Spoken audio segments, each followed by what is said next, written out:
सनाम को जोहार और अलिंग मिद अब कोई परिचय एम रनिक लेकिन हर होलिंग बांग कना और उनका खास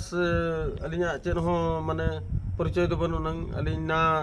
अब सान्ताड़ समाज रिन मारांग सेलिब्रिटीज कनालिंग ना न्यूज वाला कनालिंग ना सोशल वर्कर कनालिंग ना दो नेता कनालिंग ना चेचिली कोई ᱧᱩᱛᱩᱢᱟᱱ हर होलिंग बांग कना दा अडी ऑर्डिनरी हर धरा हर कनालिंग किंतु अलिंग मिटी कथा सनाम कोठन अरदास एम सनालिंग कना नोआ आले मयूरभंज रेना बहरदा खन नोआ तिरिंग बहरदा और नोआ रायरंगपुर भीतर करे नौका गाड़ी को नोआ माल गाड़ी को अड़ी जोर हिजु सेनो कानते माने अब रेंगेज हर को माने ये ठोकर हचो कना बो ठोकर गजेट को माने को हेजे आदो नोआ फोटो जहाँ ओड़ा रे नोआ एटकेटोणे हुयुग कना और बांखान दुखत हिजुग कना उनी मा ताय जपिद उड़ाव को कना जम न्यू ताय आजा चेन हो बाय तहन कना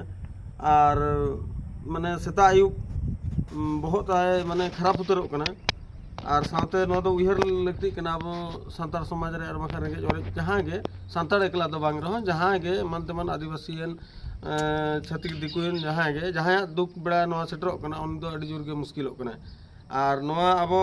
आंतरिकता सहित नोआ अनुभव लगती कना आदो अलिंग दो नोआ मेन रना ये दो तलिंग टारगेट दो चेत कना नोआ कना जे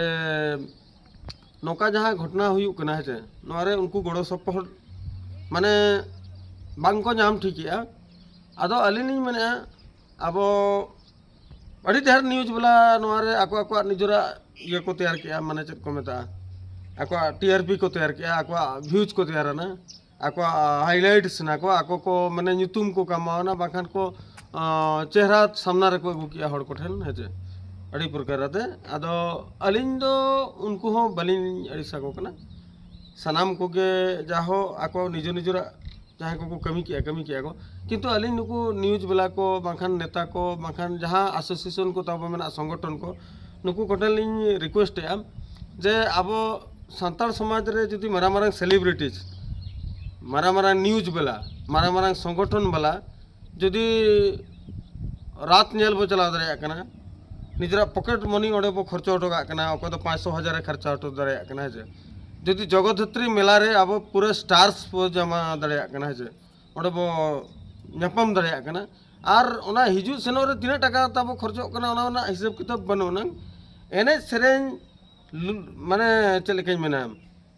ओकरे लगने एने ओकरे चेत एने ओकरे स्पोर्ट पता नोआ करे उनका बो दर चला कना माने जेमन ओडे तिना तिना पैसा बो खर्चाया तिना अनिद्रा आते चेत आते बो तहन कना और रस्कर दो नुना जुर बो दर सेटर कना हेचे अब सान्ताड़ समाज रिन हड़ हेचे और दुख बेड़ा दो माने इन ओकाई महसूस या पाले तो इन गलती के चंग ना कोई मारांग नेता ओंडे तागे रोल हिजुक कना ओकोय नेता उन रोल हो बलिंग नेल ᱧᱟᱢᱮ हेजे तापरे एसोसिएशन जहाँ गे मेना ताबो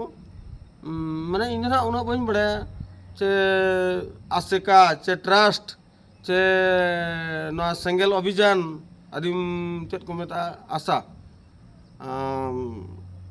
आदिवासी सेंगेल अभियान चारो नुकु मासा आर्मी ना जिली को मेता को कना मासा मयूरभंज स्टूडेंट मयूरभंज आदिवासी मयूरभंज आदिवासी स्टूडेंट यूनियन चे एसोसिएशन जहाँ गे ना चे अड़ी ढेर संघ तो नौका मेना सान्ताड़ को आहो संघ मेना गया और जाहो आदिवासी चे दिकू को जो एसोसिएशन मेना गया चे तो नुकुआ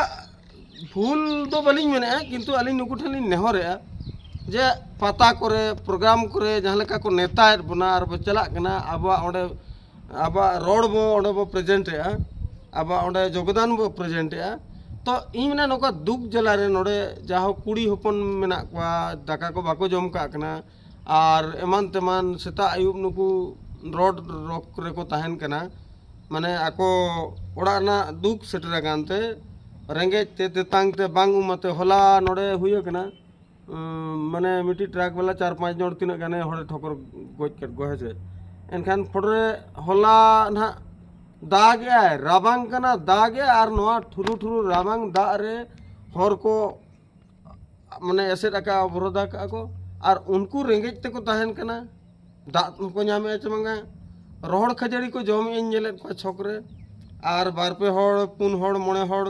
कुड़ी हपन दिन बेड़ा तो को ताहे कान गया ढेर के अयुब दो इनखान अकोय को ओका लेका चेत को चोंग हड़मो ती कटा जला हो मेना गया चे रुआ राबांग हो मेना गया निदा दो कज को कम ᱧᱚᱜ ᱮᱱᱟ और ओंडे को छुटाव कना को माने चेत साजो सहयोग चेत लेका रे को नाम जोंगा मेनते आदो इन माने चेत हो बाबो चिका दाड़िया खान कम से कम नोआ उना ढेर एसोसिएशन और संघ को तब मेना उना ढेर नेता मंत्री को मेना को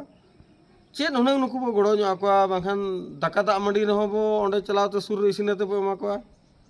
और बाखान दो माने गड़ो हो बो गड़ो दाड़िया को गया और बाखान आकोआ फिजिकल प्रॉब्लम चेत को हुयुक कना ओंडे ताहे कोते सेता आयु चेत लेका को बुझाव उनको माने रिहेबिलिटेशन बाखान जहाना गे सपोर्ट्स उना ढेर तबो माने एसोसिएशन मेना नोआ एसोसिएशन को तो केवल आबो तो चेत भोट नाम बखरा बो चे राजनीतिक दंगा बखरा बो तैयार का चे फीलिंग्स क्रिएट बखरा उनी नहीं पटी कना नहीं पटी कना हानि पटी बेसा नहीं पटी खराब है नोआ जहाँ को मेता माने आबो तला रे नोआ फीलिंग्स क्रिएट बखरा नोआ एसोसिएशन को मेना चे चेत बखरा चे रस्क बखरा चे जगत हतरी मेना रे भद्रो बखरा तबो मेना अलिया नोआ कथा को आजमते बोल तो जरूर नुकु एसोसिएशन को और एमान तेमान जहाँ तिना गे मेना को तबो ना मारांग मारांग गखुड़ान को कष्ट को बुझाव का गया और हुई दाड़िया को टारगेट लिंग गया ना पालतो और बाखा चेत चोंग ना चिका सना को अलिंग मा नोआ बेस कथा खातिर ते जुदी अलिंग ऊपर टारगेट चे जहाना पे बैसावा रगी अलिंग पे एनखान ऑयल कमेट पे अलिंग चेन हो मांग कना आपे दो हड़ बड़ी और भद्रो बखरा के तबो नोआ ᱧᱩᱛᱩᱢ ᱟᱨᱡᱟᱣ ᱡᱚᱝ ᱯᱮ ᱟᱨ ᱱᱚᱝᱠᱟ ᱫᱩᱠ ᱵᱮᱲᱟ ᱨᱮ ᱪᱮᱫ ᱵᱩᱫᱷᱤ ᱦᱩᱫᱤᱥ ᱱᱚᱰᱮ ᱫᱚ ᱛᱟᱯᱮ ᱟᱯᱮ ᱟᱵᱥᱮᱱᱴ ᱜᱮ ᱛᱟᱦᱮᱱ ᱯᱮ ᱡᱮ ᱟᱯᱮ ᱫᱚ ᱱᱚᱰᱮ ᱫᱚ ᱵᱟᱹᱱᱩᱜ ᱯᱮᱭᱟ ᱚᱠᱚᱭ ᱦᱚᱸ ᱟᱯᱮ ᱦᱚᱥ ᱵᱟᱭ ᱛᱟᱦᱮᱱ ᱠᱟᱱᱟ ᱵᱟᱯᱮ ᱴᱷᱤᱠᱟᱹ ᱡᱚᱝ ᱠᱟᱱᱟ ᱱᱚᱰᱮ ᱪᱮᱫ ᱦᱩᱭᱩᱜ ᱠᱟᱱᱟ ᱡᱮ कम से कम नुकु जहाँ तिना रहो माने ताका दाग मंडी रहो जहाँ गे मिट्टी जहाना सपोर्ट रहो एम दाड़िया को चे जहाना के नुकु बेचारा दया को नेलो कना और आले लेकान रेंगेज हड़ ओडे जहाना तिना ले मेन दाड़िया तिना तले दामो है चे कथा आपे दो मारांग मारांग हड़ कना आपे स्टार कना पे सेलिब्रिटीज कना पे आपे नेता कना पे आपे एसोसिएशन रिन प्रेसिडेंट सेक्रेटरी चिली कर्मकर्ता को मारांग मारांग हड़ कना पे जे सनाम को के न्यूज बला हो नेहरत पे नो कथा के उथने ᱧᱚᱜ आते के दिसम हड़ बो सदर ᱧᱚᱜ आको जेमन गड़ो गपड़ो बखरा पाछे आको जपिक तको रपुर आते एभेन आते को नते को शहर सेटर मा इना मेनाते के नोआ अलिन वीडियो थ्रोते अलिन तो टीआरपी हो बलिन दरकार कना व्यूज हो बलिन दरकार कना चे हाइलाइट्स हो बलिन दरकार कना नेता हो बासना अलिना चेन हो बासना अलिना सनाम को नियलिन जोहार कते नेहरातलिन नेहरत पे जे नुकु के तबो चेलेकारे गड़ो गड़ो बखरा शहर सेटर पे इना के अलिना आस कना और जहाना तो बलिन मेने जे ओकोय कई किया चे बड़ी किया ना तो बांग जेमन जगत धात्री मेड़ा लेका के नोडे हो हिजु मतबो चे नोडे आपे दो तुमदा टमाक ते एनेज लेन नंग कोड़ा कुड़ी पे हिजुआ ओकारे तुमदा टमाक ताते कोड़ा कुड़ी को एनेजा ओना जगह रे दो माने जीवन हाते को माने को ओचो काते को इदी का आता माने पता टंडी रे लेका ओनकाम दड़ सेटर कना ओंडे दो पैसा टका जतम चपाट काते रे हिजु कना आ नोडे दो आमा दो तम नोडे दो हिजु रना तम टाइम बनु नंग नोडे दो तम आम बिजी गेम तहन कना ओकारे तो बापे के दाड़िया लिन रहो सनाम को जोहाराते अलिन के चेते अमा जोहार गे।